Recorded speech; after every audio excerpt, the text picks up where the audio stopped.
తెలుగు రాష్ట్రాలను ప్రస్తుతం చలిగాలులు వణికిస్తున్నాయి.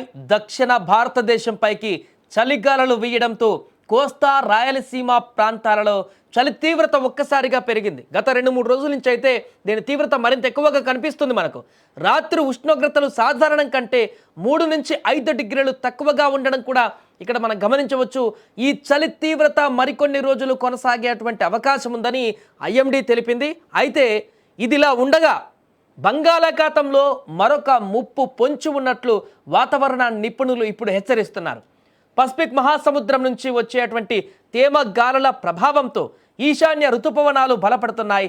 దీని యొక్క ఫలితంగా ఈ నెల 19వ తేదీ 21వ తేదీన దక్షిణ అండమాన్ సముద్రం లేదా ఆగ్నేయ బంగాళాఖాతంలో అల్పపీడనం ఏర్పడనుంది. దీంతో ఈ అల్పపీడనం పశ్చిమంగా ప్రయాణించేటువంటి క్రమంలో బలపడి తుఫాన్గా కూడా మారే అవకాశం ఉందని కూడా ఇస్రో నిపుణులు అంచనా వేస్తున్నారు.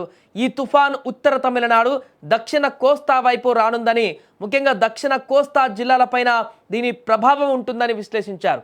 దీనికి ముందుగా మరో 4-5 రోజులలో శ్రీలంక సమీపంలో ఒక అల్పపీడనం ఏర్పడి దక్షిణ తమిళనాడు మీదుగా ఆ దిశగా వస్తుందని మోడల్స్ అంచనా వేస్తున్నారు.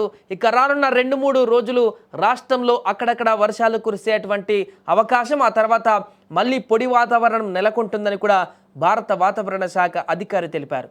దీంతో ఒక్కసారిగా మరొకసారి వర్ష ప్రభావాలు రాష్ట్రం మీద కనపడేటువంటి అవకాశాలు ఉన్న నేపథ్యంలో ప్రజలు మరలా అప్రమత్తంగా ఉండవలసిన పరిస్థితి ఏర్పడింది. ఇప్పటికే మోంతా తుఫాన్ బారి నుంచి తప్పించుకున్నాము. ఆ యొక్క తుఫాన్ యొక్క పూర్తి పరిస్థితి కూడా సద్దుమణిగిపోయింది అనుకుంటున్న సందర్భంలోనే మరలా ఇంకొక ముప్పు ఉండేటువంటి అవకాశం ఉందనేటువంటి ఒక అంచనా ప్రస్తుతం వ్యక్తమవుతుంది.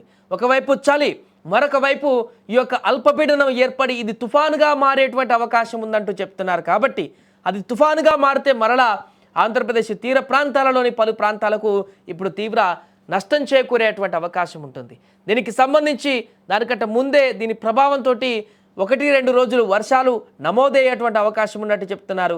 ఆ తర్వాత పొడి వాతావరణం వచ్చిన తర్వాత మరలా 19-20వ తారీఖున ఈ యొక్క అల్పపీడనం తుఫానుగా మారేటువంటి సూచనలు కనిపిస్తున్నాయంటూ చెప్తున్నారు. ఇంకా చాలా సమయం ఉంది కాబట్టి మరి అల్పపీడనం అనేది అది తుఫానుగా మారుతుందా, తుఫానుగా మారితే అది దిశ మార్చుకొని వేరే వైపు వెళ్ళేటువంటి అవకాశం ఉందా, లేదంటే ఇప్పుడు చెప్పినట్టుగా ఎగ్జాక్ట్గా తమిళనాడు, ఆంధ్రప్రదేశ్ సమీపంలోనే తీరం దాటేటువంటి అవకాశం ఉందా, దీని కారణంగా వచ్చేటువంటి వర్షాభావ పరిస్థితులు ఏ రకంగా ఉంటాయి, వీటన్నింటినీ కూడా అంచనా వేస్తున్నారు అధికారులు. ఏదేమైనా కూడా మరొకసారి అప్రమత్తంగా ఉండవలసినటువంటి సమయం అయితే ఉంది. ఇంకొన్ని రోజులు ఉన్నప్పటికీ కూడా ఇప్పుడున్నటువంటి చలి తీవ్రత కూడా పెరుగుతున్న సందర్భం ఉంది. కాబట్టి ప్రజలు రాత్రి సమయంలో లేకుంటే ఉదయం సమయంలో కూడా పూర్తిగా ఈ యొక్క చలి నుంచి కూడా రక్షించుకోవాల్సిన అవసరం ఉంది.